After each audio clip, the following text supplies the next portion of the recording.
Knives, machetes, saws, and shears, multi-tools, shovels, swords, axes, spears, hatchets, and tomahawks. If it cuts, snips, slices, or chops, Midway USA has it. Find great gift ideas in our huge selection of pocket knives and other everyday carry folding knives. Make a statement or create a family legacy with one of our top-of-the-line hunting knives. We've got a great selection of manual and electric sharpeners too. For just about everything for the outdoors, check out MidwayUSA.com. If you hunt enough, you learn the truth. What you seek speaks a language and knows it well. That's why every Primo's call for everything you hunt is made the right way. We sweat every detail so you get more out of every hunt, and nothing leaves our hand until we know it'll work in yours. Because we don't just make the world's best calls, we speak the language. Primos. Whether you're just looking to stay warm during a hunt or need maximum concealment, the clothing you wear can make or break a hunt. At MidwayUSA.com, we understand hunting clothing has come a long way with more meticulously crafted camo patterns, advanced scent control technologies, and weatherproof options to withstand the elements. Hunters have to wait until their favorite season, but shouldn't wait on gear, which is why Midway USA offers super fast shipping. When you're ready for your next system, log on to MidwayUSA.com. In every pair of Tecovas boots, you can expect handmade quality, first wear comfort, and timeless Western style. A great pair of Western boots will elevate a casual look or add a refined flair that'll draw both eyes and compliments. Tecovas boots are always made from premium bovine and exotic leathers, and with occasional resoling, they will last a lifetime. The best way to shop for boots is at your local Tecovas store, where you'll be greeted by the smell of fresh leather and a friendly smile. Come on in, grab a cold one, get fitted by a pro, and shop the latest styles. We also offer custom branding and leather stamping if you want to personalize your boots or fine leather goods. As spring makes its way into summer, stay cool in a short sleeve, moisture-wicking pearl snap, or make your own shade with one of their classic straw hats, new in both men's and women's styles. And if you're planning to hit the road, Tecovas' ever-growing lineup of rugged and full-grain leather bags will get you where you're headed in style and are built to last decades. Visit Tecovas.com. That's TECOVAS.com, and don't go gently, y'all.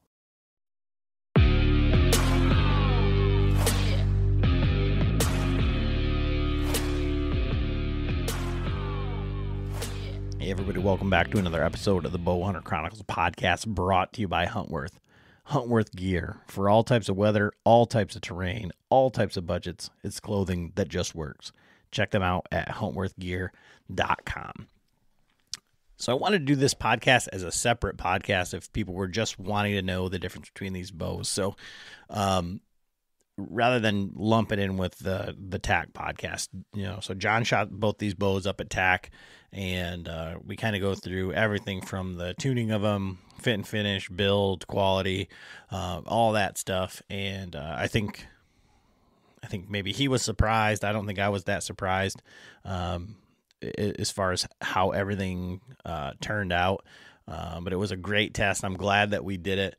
Got to thank Johnson's Great Outdoors and Grand Valley Sporting Goods for helping us out with the bows, Redline for sending us the sights, and ABB for the strings, just to make it, as apples to apples as we could. We even kind of messed that up a little bit, but we'll get into that on the podcast. But anyway, I think it's a good test for everybody, kind of like a reset, to kind of maybe reevaluate like what we think is actually important as far as the bows go and kind of what goes into them.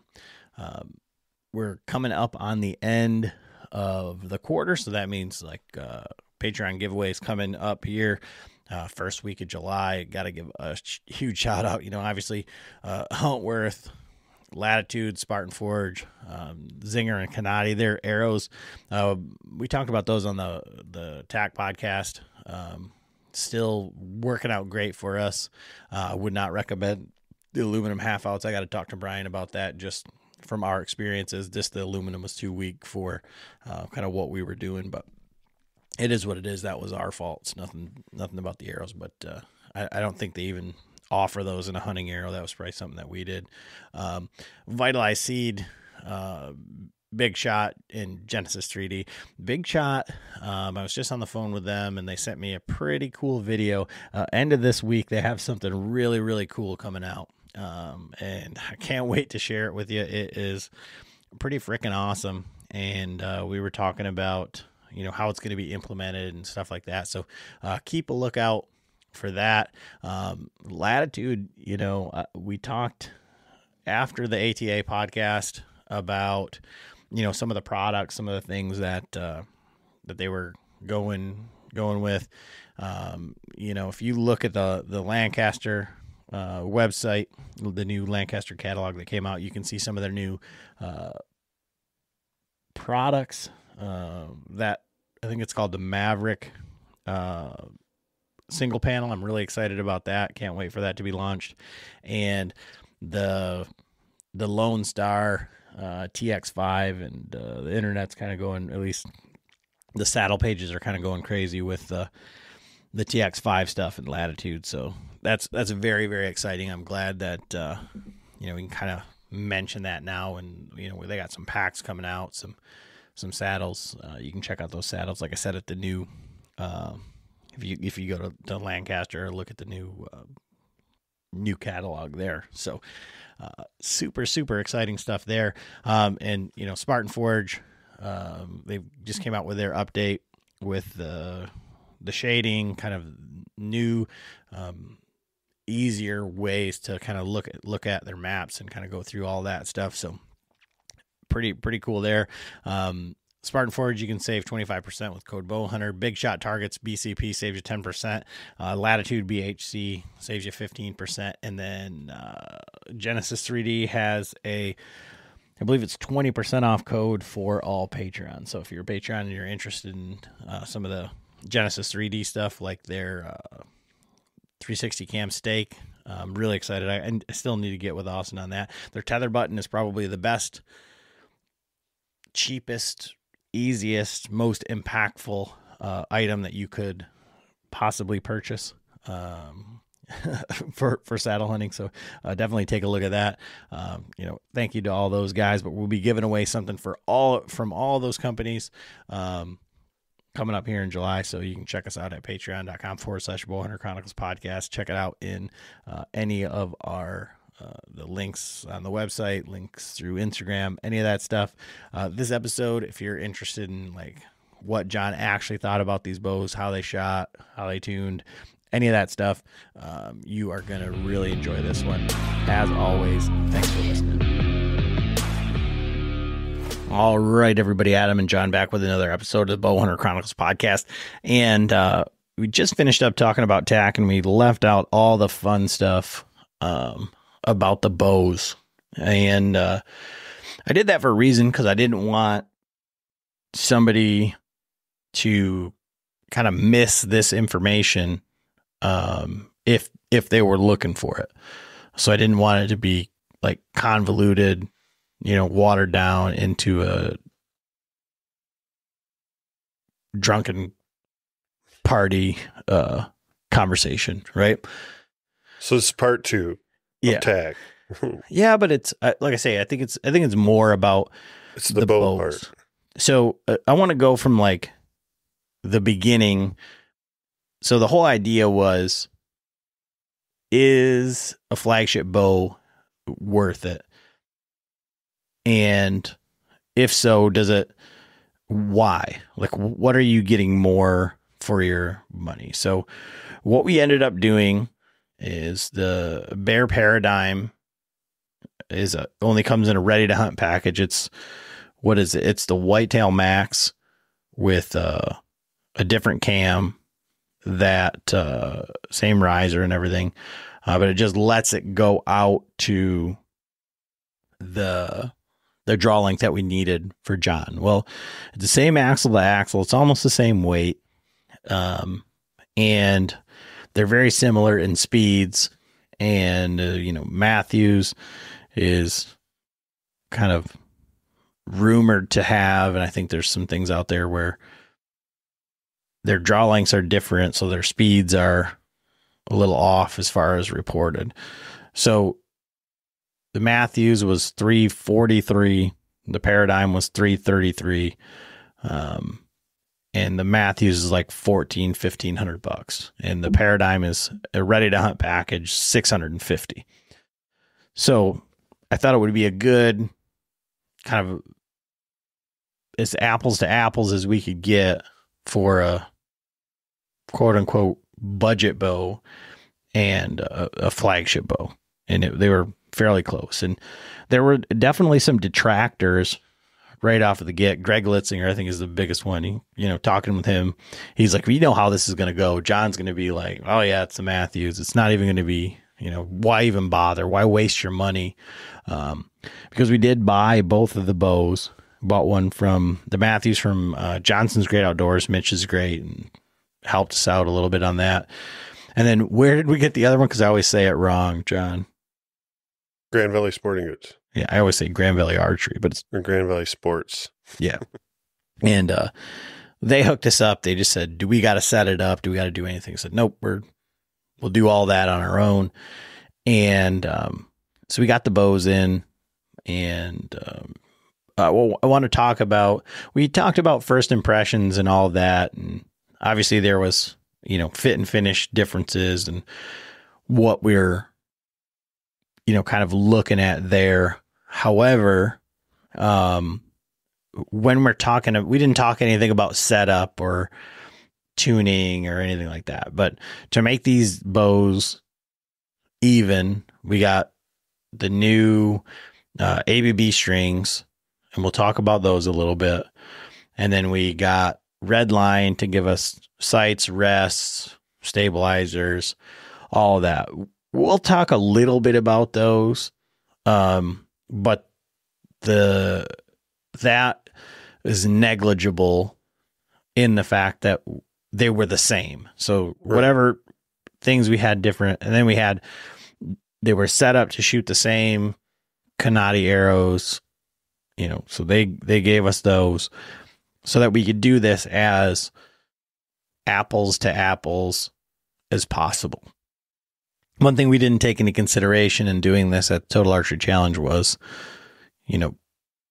fatigue, alcohol, sleep, all these things. So maybe this is more of like a real world test than a but so let's start with like the setup on these bows, like the cam systems, strings, all of that, like tuning, yoke tuning, top hat, blah, blah, blah. All that stuff I don't understand.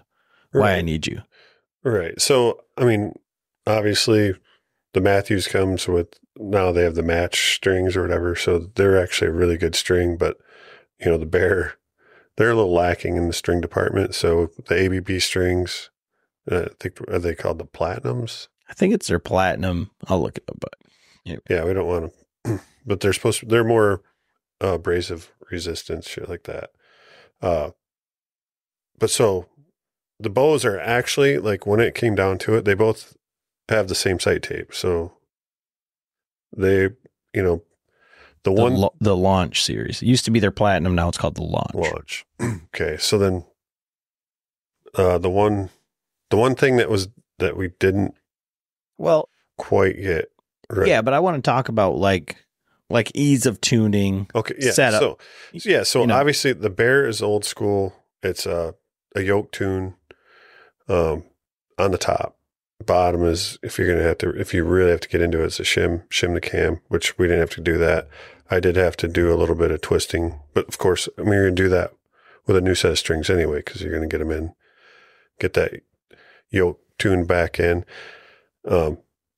And Mathews, obviously, yeah, they still have the same top hat, which I didn't get to work on any of the phase 4s, but I had talked to Larry and he was having problems with it, but so now with the lift, they switched it over.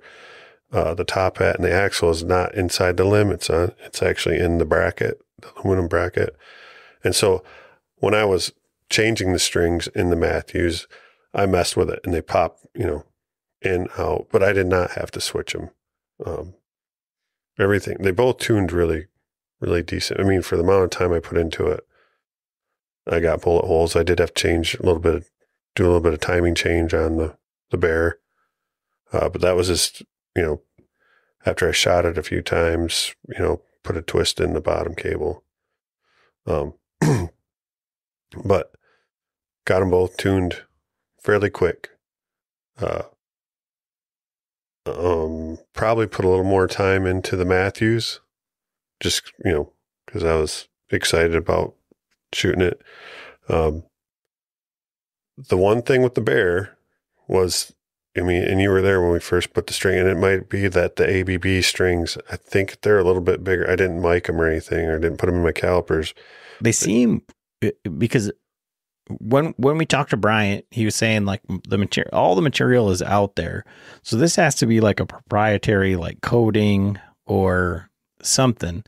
And yes, because they're using 452X, BCY 452X, which is the same string, same material fiber that I use when I'm building strings, but they add something to it. Because they seem almost like coarse or like rough. And you said they had like some roping to them or something like that. Yeah, so I ended up, like, after we got back, I had to go grab a bow from Mitch, and so I got my string jig out and had to fix a cable for him. So while I had that stuff out, I busted out the bows and did some burnishing on them, and I pulled the bundle together. So they didn't burnish them. Of course, doing that might be pulling out what's helped protecting them. Yeah. But it laid them down because they were real coarse looking. But that was one thing with the bear. Like when I was tuning the Mathews, as long as I've got all the, I always double check, triple check, make sure that all the cables and everything are where they're supposed to be in the tracks and everything, obviously, and double check before we pull it out, before we draw. That's just one thing about those bears, or that old yoke system with the cam lean and everything, especially after that bow of yours that blew up on me. And I had a couple do that, and it was just, the cam was leaned so far over that it skipped the track. Right. And so that, to me, it just makes me a little nervous. I'm always a little nervous when I'm tuning those bows, and we put it in the drawboard, and as we started drawing back, there was a big old click, like, whoa, what was that? And it took us a minute, figured it out, but it was the upper cable coming down through the cam track where the mod is. And it was like catching on the lip and then popping back down into the track. So I actually had to take some of that tune out to get it. And then I ended up adjusting it through the rest, which was fine. I mean, I got bullet holes, but it was just a little bit, it's not how you normally do. I mean, you got a top hat, or you got your yoke system, whichever way you're breaking, you put a couple twists in and pull it out. That's how And one of the things, and since you had said that you had spent more time probably on the Mathews, I just wonder, you'd think that ABB probably wouldn't do this, but maybe they spent less time and they were like, okay, well, this will be in spec, and they didn't try. They probably don't have as many instances on those bears, and I think he even said that, like when we were talking to him, is like it's good for them to hear feedback, because if you buy a $600 bow, you usually don't run right out and put a $225 string on it, right? And then on top of that is maybe that there's like tolerance differences on the bears, right? And that's what I'm thinking. Because there's that mod moves from here to there, and maybe at everybody else's draw length it doesn't click, but at yours it does, or something. Right, because I'm all the way out to 31 on that, which it goes to 32. So yeah, that mod is now extended out further than what the other ones are. So yeah, I didn't get too far into it. I mean, as long as it was safe and it wasn't chafing, wasn't chafing or anything. So, and I mean, I shot, like I said, I ended up, after I got them tuned, I sighted in the Mathews, and then I'm like, well, they're both like comparable, so I'm just going to put the same sight tape in because it's same sight, same rest. Put it in, went out, and at that point I was running out of time, so I shot like 3 arrows, call it good. Well, then get up to tack, archery challenge, and get to tack, and so I shot the lift the first day. We went up and I shot 6 arrows at the practice range just to double check. And I mean, you were there at... Yeah, we only shot him at 30 yards or something because we were running late because we had 7 o'clock knock times. And Right. Oh, and so that was the other thing. So when we were tuning the bows, we were at the club, and the furthest bail that we have there is 80 yards, unless you want to go out in the parking lot. And I'm like, there was actually another truck there. There was a couple guys, because you were talking to Craig. So I was like, I didn't even shoot anything past 80. And it was just the Mathews. So we shot 6 arrows, and I'm like, well, and my 80 was on pretty good. I was right. I had 3 in the dot. So we shoot. And the one thing with the Mathews that was wrong was, and I noticed it right off the bat, was that the bear felt better on my hold. When I drew back and held it, I'm like, man, the bear feels more stable. Well, that was 70 pounds, 80% let off. And then I look and I'm like, the Mathews feels I got a little bit of like wrist torque. It's a little easier to torque. And well, it was 85% let off. So that was the one thing that we failed. We failed. Whether it was when we got the bow, we didn't check. We just took it for granted. Right. Or, and whatever. So, and for me, that's a big difference. So are you overwhelmed by the hundreds of food plot mixes out there? Well, you are not alone. And Vitalize Seed has developed a program that takes the guesswork out of food plotting.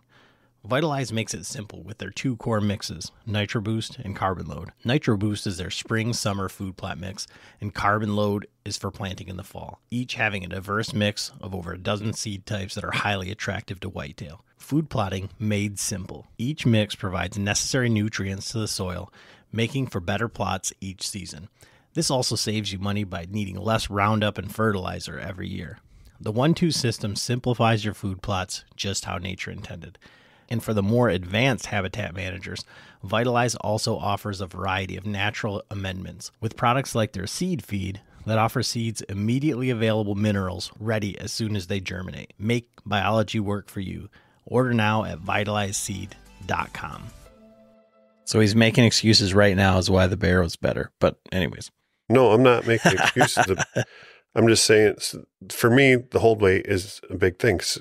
80%, 20% of 70 pounds is 14, where 85% of it is 10 and a half. So it's, 3.5 pound difference on hold, which is substantial, really. So essentially almost 33%. So you put that in. So we messed up on that. But so the Mathews, it shot good, shot really good. I felt comfortable with it. I did end up, so I took off. So Redline just sent us a short front stabilizer. Right. And it comes with their Bowhunter kit. And so rather than just shoot that to John's description of poorly, he said, well, I need weight on the back, so I'll just swap my bars over. Right. So I just swapped my bars over. So I used, and then when I shot the bear, I swapped those over too. So, so it shot well. We shot 2 courses that day. I pinwheeled the moose at 125 on my 3rd shot. 'Cause at that point I hadn't even, shot anything over 100. So I didn't even know. I'm like, well, I'm going to put it all the way down checked my the vane clearance on the sight housing. I'm going to put the top pin, because the torch has 2 pins. So I put the top pin on the top of his back and I shot low. So I'm like, all right, well, I'm going to put the bottom pin on the top of his back and I shot high. So then I just put the top pin on the spot and ended up, luckily I pinwheeled it. Center of center. Yeah. I mean, it was inside out at 125. And then ended up, even at was it 92, I think, at the last shot on knock on, I hit his sticker. I didn't pinwheel that one, and it was, that was after hiking 9.5 miles at that point. Shot pretty good. Saturday morning, we get up, and this is where it got a little bit sketchy, is like, we're running late. I grab the bear, swap the bars over, and then go up. I'm like, I need to shoot a couple arrows at the practice range. So I just run up there. First target, I think the closest target was either 25 or 29. Can't remember. I range it, shoot 2 arrows. They were good. Range the next one, which was the boar behind it. And I swear it was 45. So I set set the slider at 45. Right over the back. What the hell? So I'm like, I wheeled it to 40, and I got my rangefinder out and I shot it again and it said 45. I don't know if it was just glitching or what. So I set my tape at 40 and I shot 2 in it and they were right on. So now I'm like, what the hell? It's going to be off by a mile at 100. Right. And I'm like, I don't want to just go out and just lose arrows. And I didn't. So I was going to go back and change it. But then I was like, I didn't shoot it at 20. It was 25 or 29, whatever that first target was. So I'm like, I have no reference point or anything. And I'm like, it's not like I can just go up to the line and start trying to set a tape with, during practice with all these, you need your own bail at that point. So I just grabbed all the tags or all my steel tape or the tapes. And then in the meantime, I'm like, man, I ended up having to drive all the way back to the place and go to the bathroom and come back. At that point, I'm like, I don't have time. I just took and I strapped the Mathews to my pack. Because if it was going to be like I said, if it was really bad, I didn't want to just go out and just fling arrows and waste them. It wouldn't be, the bow needed time to, my time to tune it. So we get up the mountain. I'm like, well, I was 5 yards off there, so I'm going to cut 5. We'll see what happens. And of course, I was still pretty shaky too, but I think it was a 78-yard shot. So I set it like 75 and ended up pinwheeling that 12 ring, first shot. And then got through the course. And I think the bottom end of the tape was better. As we got to some of the shorter shots, that's when I was like either high, I was coming up high, and then I was trying to compensate for it, and then was like, but. Fishing like a local isn't just about catching fish. It's about connecting with the environment and the people who call it home. It's about hearing the stories and traditions that have been passed down for generations and sharing unforgettable moments with the people you meet along the way. Fishing like a local is having an experience that stays with you forever. And with Fishing Booker, you can experience it too, no matter where you are. Discover your next adventure on Fishing Booker. In every pair of Tecovas boots, you can expect handmade quality, first wear comfort, and timeless Western style. Tecovas boots are always made from premium, bovine, and exotic leathers, and with occasional resoling, they will last a lifetime. The best way to shop for boots is at your local Tecovas store, where you'll be greeted by the smell of fresh leather and a friendly smile. Come on in, grab a cold one, get fitted by a pro, and shop the latest styles. Visit tecovas.com, that's TECOVAS.com, and don't go gently, y'all. I think that bow, I think I shot more consistent. Oh, 100%. With that bow. 100%. And it's funny because that's what John told me like a long time ago when he was talking about switching between different releases. Yeah, it was with his going from my Wise Choice to the Silverback. The Silverback, I had a lot less misses. I didn't have as many 12s, but I didn't have any like 5s. And I think that was it. It's like John was like just outside the 12 on just about everything with the bear. And it was, I mean, they were all good shots. And you know, at 70 yards or whatever, we're like, oh yeah, that's totally in there. And then it would be like just outside, just not touching the 12 or whatever, or just be in the 10. Like it was very, very, very consistent. And it was funny because I caught John a few times like shooting, and then he would like look at the bow like a little bit, like it was like you didn't believe it. Like, no, I'm serious though. Like, it's not just like for the podcast, but I feel like I feel like you wanted the lift to be like a clear winner. Or you thought that it was going to be, you know, right. And so here's the thing, the bear wins for consistency on this like shoot. Cause even I ended up shooting again on Sunday, and you know, after we drank and everything, and I mean, I was really shaky and I missed a couple targets, but that was just me being all over the board. It was more forgiving as the way they were set up. I think part of it has to do with higher hold weight for me. But you were saying like one of the main differences with the Mathews, and maybe that's where that holding weight came in. And like when you look at them side by side, you wouldn't believe that they're the same axle to axle. Right. Because they're so different. But at full draw, you were talking about how close those axles are to one another, where on the bear, they're quite a bit further apart. So what happens, what I was talking about is like basically where the axle, like your string, where the string comes off of the cam in relationship to the center line of your riser. So the farther back, like the longer the limbs are, you've put that like pivot point back, or the torque is back farther from the center line of your grip. So it makes it harder to torque, right?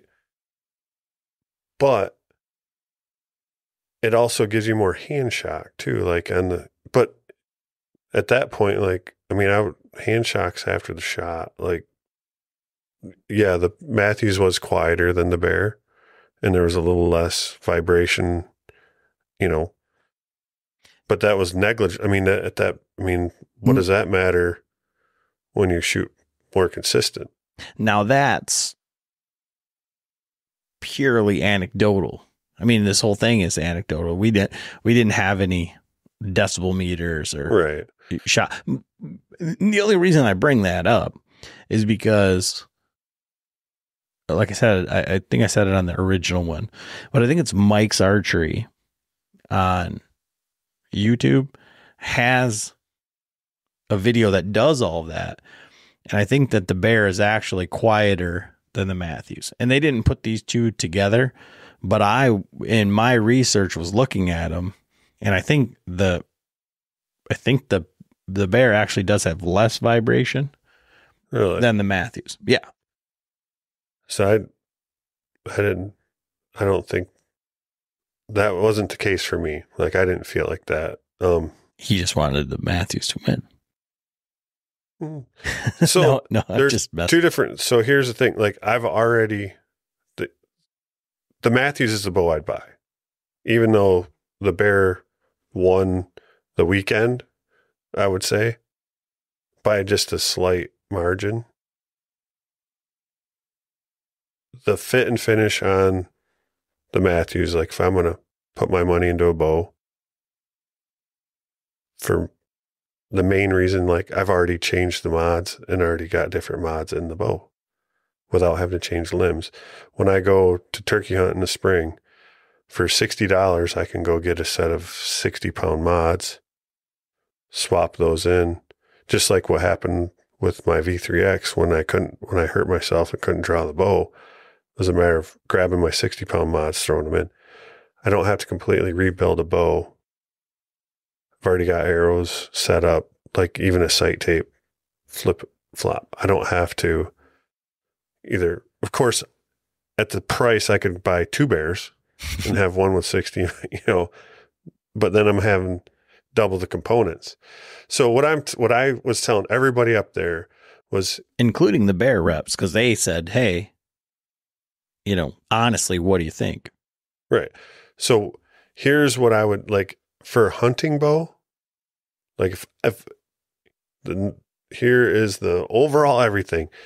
If I'm on a budget, say I have $1,500 or even $1,800. Obviously, you buy the Mathews for $1,500 and you don't have any money now to put into components. You buy the bear, take those components that come on it, throw them in the trash, and go out by yourself. The number one thing is to get a good rest with micro tuning adjustment. The sight, not so much. You don't have to have a micro tunage, sight. It's nice. But the rest should. Like, you should have a micro tune. Especially if you're going to shoot fixed blade broadheads, that's the only way you're going to be able to tune it perfect when you're broadhead tuning. So put the money into the components. Buy that bow. Get yourself a good rest. Get yourself a good sight. Get some good arrows, broadheads. Now you're into the game for say $1,500 with an excellent shooting bow. New set of strings, number one. Like, get rid of those strings, get rid of the tube peep, all that. And you'll be way ahead of the game. You'll go out and shoot. So it's funny because I was probably the only person on the mountain walking around with a Bear Paradigm with a Mathews Lift as my freaking backup bow and strapped to my back, and I was joking, telling them, like, I walk up the line, I feel kind of self-conscious I'm shooting a bear, like all these Mathews and, the Elites, all these, the Hoyt RX8s and whatever, like all these $2,000 bows, the PSCs, and I'm shooting a $650 ready to hunt bear, but shot pretty good. I even, on the Sitka, I didn't pinwheel it, but I shot high on the back, but it was perfectly in line. And I moved that sight up a little bit. Because you were afraid that they weren't going to be the same. So you were like, I'll give it a little. I gave it a little bit, and I should have just left it, and it was right in line. It probably would have been close to the 12. Now, just on that same shot, Jake did actually pinwheel it. Yep. First shot at 125, yep. Which is, and the guys behind us were like losing their mind. Right. They were like, I can't believe, because we all hit on the first shot. I missed the next two. I hit high, or I hit up, my up and down was good, and I hit forward. Yeah. And then you hit high, and then Jake just freaking slammed it. And these guys were like, their eyes were as big as saucers. The guys in front of us, I don't think hit. They didn't even hit like in the same, like within 10 yards of it. Yeah. So, but, so I know that we had a bear and you hunted with it, but you didn't shoot it this much. I mean, that was the Alaskan. Yeah. Yeah. I mean, and the cam system on that one, I didn't care for it. It was way too spongy on the back end with the cable stop. I almost prefer a limb stop at that point for that bow. Yeah. So, but my point is, for you, did this change your like idea of like bear in general, or the bows that they make, or capability wise, any of that stuff? No, I know that. I mean, that was I had fun shooting that Alaskan. I mean, I told you that before. The thing that makes me nervous about it is the yoke tuning and that setup. And then with the way that cam, and even looking at those limbs, they kind of look like they're almost.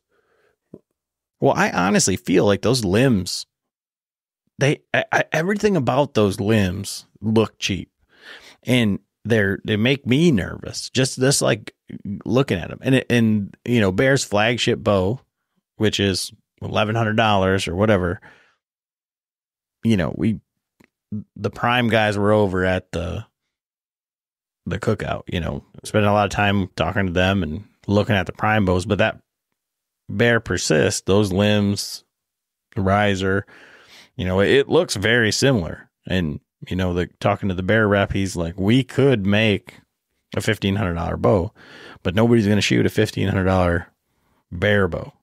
Right. You know, but those limbs look just like prime limbs or whatever, but the Bear limbs are like, I don't know if they're parabolic or whatever, but they're narrow at the bottom, fat in the middle, narrow at the end. And then it looks like they have like some whack ass, like, temporary tattoo, like graphics on them. Right. Like it doesn't scream like confidence. You know what I'm saying? Right. And even like I said, so looking down them and I was doing that on the mountain too. It was like just looking and making sure everything was still like kosher with it.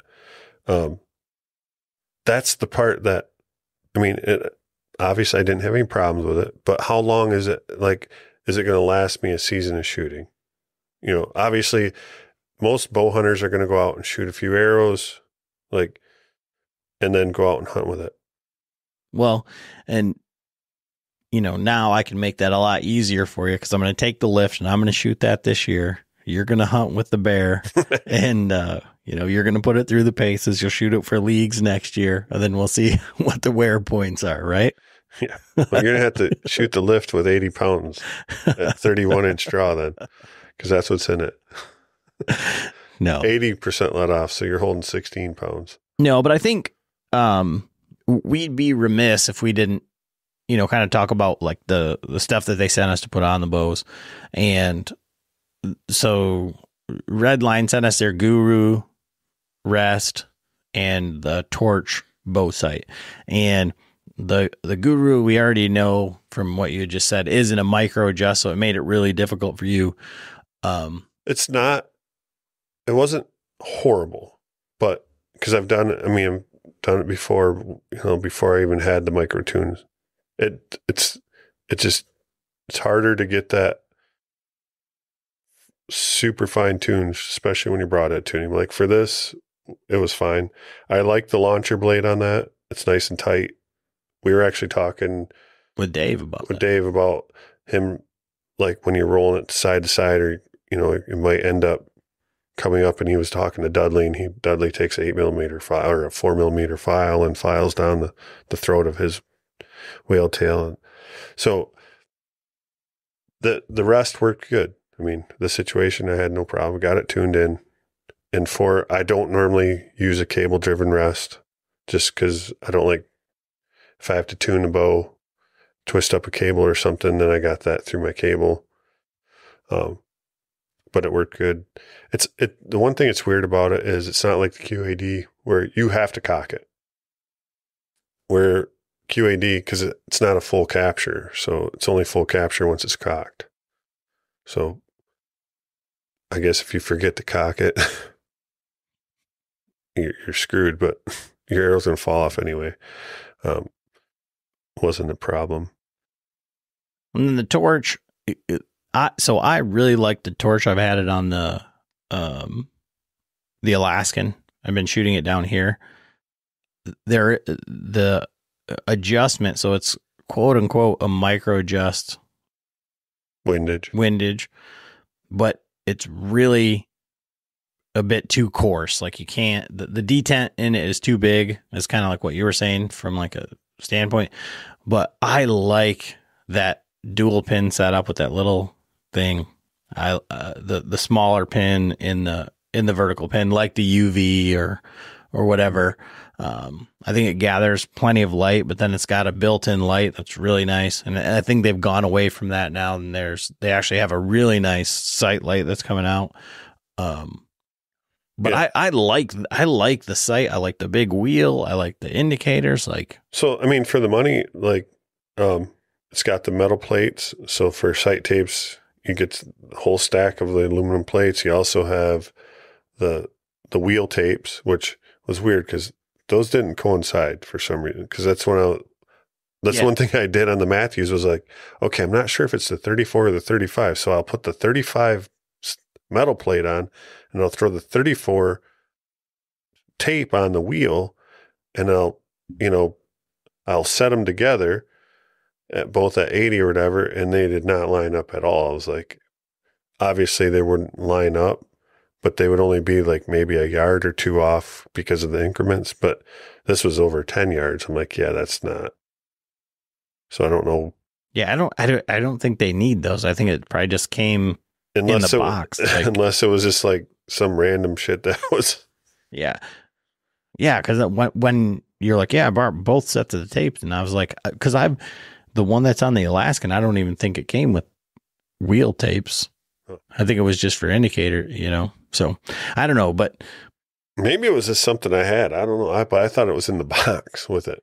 But so those were the same on each bow. So whatever we didn't like about any of that didn't have anything to do with the shooting. Same pin sizes, same everything. Yeah. So what I'll say about that, like the adjustments on, like the wheel and the lock, that worked great. It's got the third axis adjustment. I got it all that stuff tuned, before I even put them on the bows. I set all that. The micro tune or the windage adjustment for me was too coarse. Charging your boat battery has never been easier. Our 20, 30, and 40 amp battery tender Wave Charge Pro multi-bank chargers safely charge and maintain your boat batteries. The 2, 3, and 4 bank chargers are waterproof, vibration resistant, and will never overcharge your battery. Whether you're on the water, on the road, or in the wild, Battery Tender has you covered. With our variety of battery chargers, jump starters, and solar chargers, Battery Tender can charge and maintain any vehicle's battery. Start with trust. Start with Battery Tender. The only shooting stick with one-handed trigger pull adjustments has a new way to keep you at the top of your game. The Trigger Stick Apex. Built for sturdy support that adapts to unforgiving terrain with easy adjustments to make your big shots. With our DuraSteady 3-piece carbon leg design and interchangeable rock-solid clamp, nothing tops the Apex. The Trigger Stick Apex, only from Primrose. The pins are very bright. Even, for me, I like, I'm used to my UV. And before that I shot, especially up there, I would shoot a blue 10 pin just because I like a small pin. These pins are very bright. Like I almost should have had some black tape put over the housing just because when it was bright, it's washing it out to me. It is called the torch. It's definitely a torch. So like in a hunting situation, you're going to be, but in some of those scenarios that we were shooting where we're out in the bright light and the target is a dark target up in a dark hole, at that point, like I was really struggling just to even see past my pin because it's getting so washed out. But that's just, it's a bright pin. Cover it with a little tape or something. Like I said, that the light in it was super cool. Like, but if you're going to go out west or something, you can't have any electronics on it. Yeah. And like I said, I think the new ones come with a removable, rechargeable light for that. So, and then the Canati arrows, I chose the arrows for us, and I chose the aluminum half outs, and those were brand new for him. And I wouldn't do that again. I wanted them to be lighter. I wanted distance because they are a heavier arrow or a thicker walled arrow.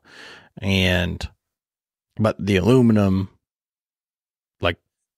that was the weakest link, at least on the ones that I was like. That was a failure point. Yeah. And, that was completely like my choice, but to have like a full on long, full outsert was kind of like what we were talking about on the last podcast, and that to have something repeatable, like if you needed to make that weight again, right? Like What's crazy about that, I pulled one of those inserts out and they were about 3 inches long. Mm-hmm. I was like, because I was going to, the one I had, I hit something in one of the targets and it pushed it back into the arrow. So I was like, well, I'll just put that in one of the other ones, but the aluminum was all smashed. I said, and I slapped two of them together tonight before I came over here and broke them. Yeah, like I was so we had a guy that had tons and tons of problems, and he's had tons and tons of problems with them. There was a lot of Kanadi arrows shooting with us at TAC, and there was a lot of zingers, and there was one guy having problems. It seemed like, right. I mean, the rest of it was like normal Total Archery Challenge arrow breaking stuff. So yeah, when you're driving them into a tree, you're probably not going to get it back. Yeah. And if you do, like, there's still probably something wrong with it. It's right. Probably triple check it. So I think they performed well. I've always kind of like laughed at it, whatever. This year I've always built my own arrows for TAC. This year I went up there shooting just the zingers on the Kanadi arrows, and I didn't have any. I mean, they flew good. They flew great. Like I said, I broke more arrows this year than I've had in the past, but it's also, they're not, as strong as an Axis. I don't know. I've shot a multitude of different arrows, and I've broken them all. So, I feel like arrows at some point are like a renewable resource. It's like it's a consumable. Yeah. For sure. Yeah. And it's like Hunter up there, he's up spending 20 minutes digging for an arrow. It's like, yeah, shooting full metal jackets, it sucks because they're pretty. You did a good job. Whoever built them, whatever, they look good. They're expensive, but it's gone. Yeah. Yeah. So, all of that being equal, like I say, I just wanted to, first of all, thank everybody, Redline, ABB, Zinger, Kanadi, for kind of letting us do this. There's like a public service announcement though, that do not buy peep sights from Amazon. Yeah. Well, but everybody, Carl said he had the same thing happen with the Hamsky one. Jason said he had the same thing happen with one of the rad. But like with the G5s, like the metas, or I've never had those. They're not too sharp. Yeah, never chafe a string, and I could tell. As soon as I took that out of the package, I'm like, it's pretty sharp. And as you're trying to slide it up and down, get your peep set, it definitely, it cut a full strand, which is, so here's the thing. If you're going to spend $160 or $200 on a set of strings, buy a $10 peep sight instead of a $2.50 or $2.50 peep sight. That's all. Yeah. No, it's just like, you didn't know, right? Like, you're like, oh shit, I can get these and I don't have to drive up to Mitch's and grab them. But that's the one thing, like, well, what it is that I don't know. I can never remember what the size is that you want. So I just bought like a whole bunch of them, and I was like, one of these has to work. Right. But no, so that's one thing. We did have an extra one with a tube. Oh, yeah. I could have put the surgical tube sight back in. Yeah. 1/4 inch. Yeah. No. So, yeah. No, that is a good, but they were equal. They were the same on both. Right. Yeah. Cause it chafed both the strings. So, I don't know. Do you feel, cause you had to do all the work and all that stuff. Do you feel it was like worth the test? Like, did you think they were going to come out and to use the same tape to all that? No, I was pretty surprised at that. That there was going to end up being the same tape,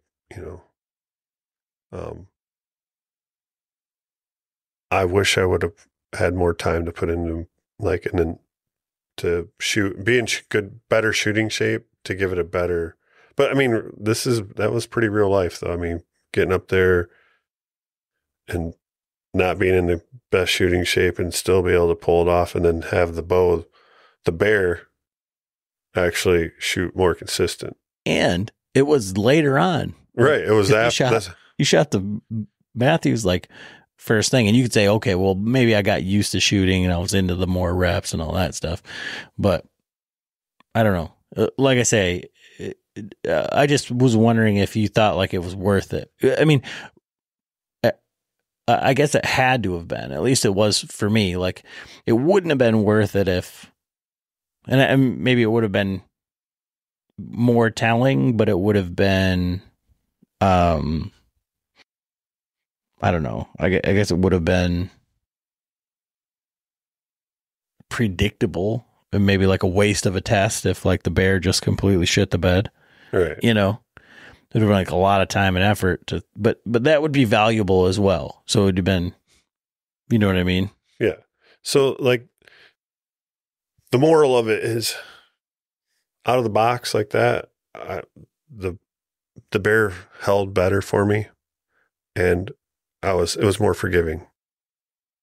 In the long run, like I said, how well is it going to hold up to a lot of shooting?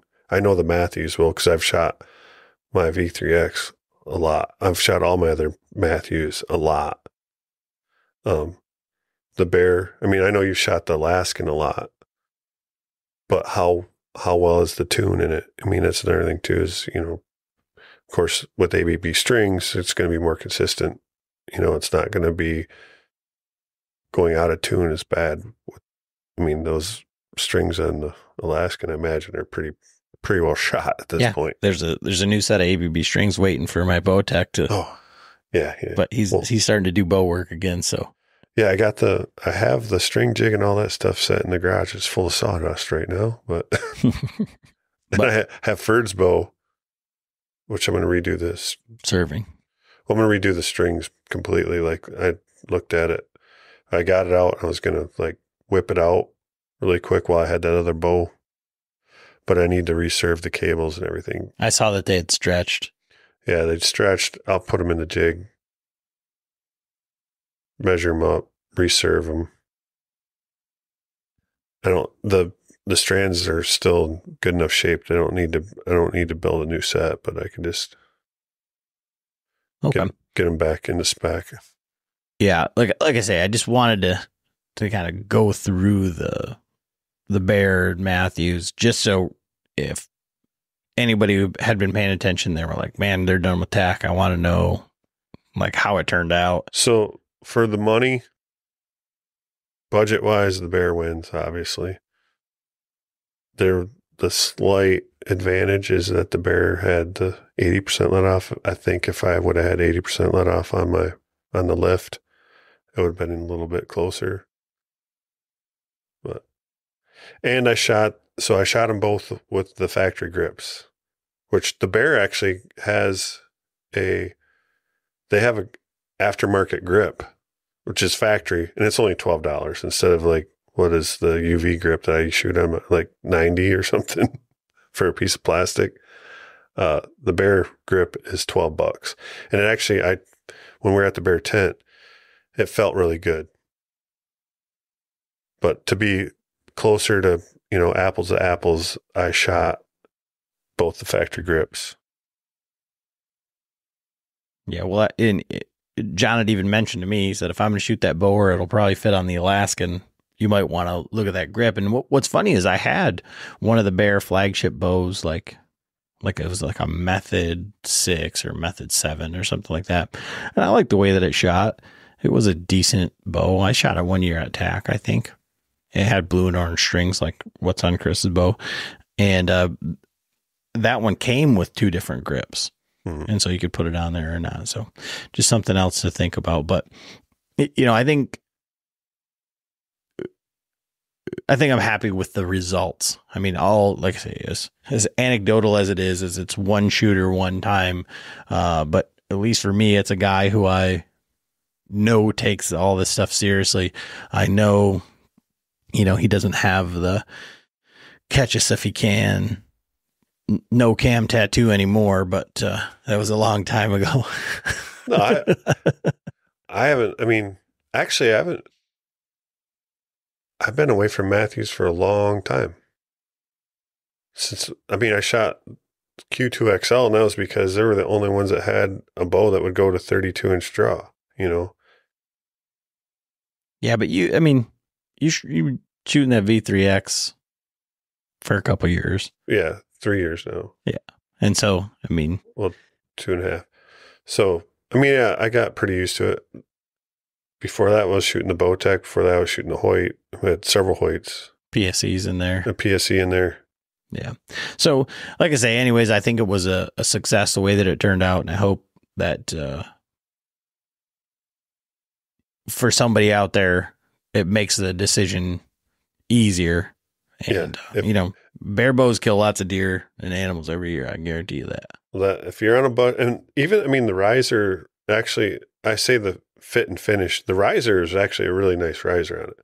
The limb pockets are a little, they're not as nice as Mathews, obviously. They're not as clean machine, all that. The limbs are definitely a little goofy looking. But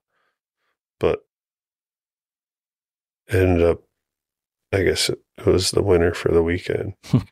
Well, back to it. Like, you seen the shooting, so you noticed.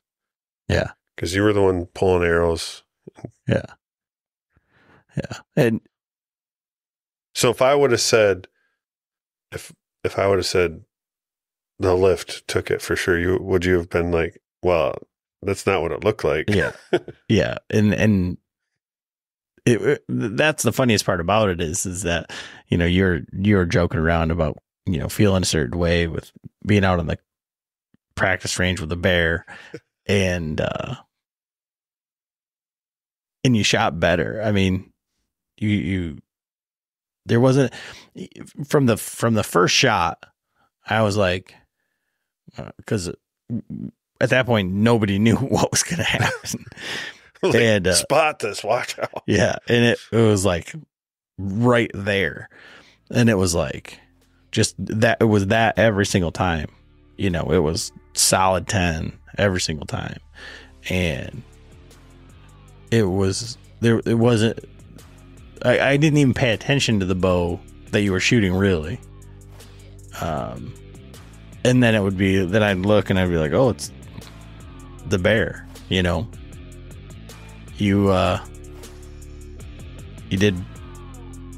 shot really well with it. So John's now team bear, and we're going to have to get him all the bear accessories and a Stormy Chromer, and he'll be going after it. So. Red flannel. All right. But yeah, that's kind of all we got. So thanks for tuning in, Team Bear.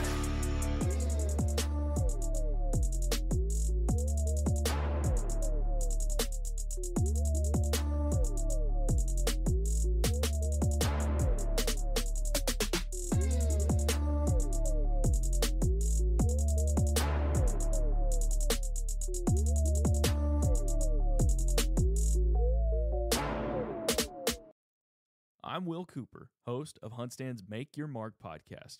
For even more content, be sure to watch the original films from HuntStand Presents on the Waypoint TV channel every Tuesday at 10 p.m. Eastern. Visit waypointtv.com to learn more. In Wild Country, rules were not created by man. Don't miss Wild Country, Wednesdays from 7 to 11 p.m. Eastern. Presented by Primos. Speak the language. Waypoint TV, the destination for outdoor entertainment.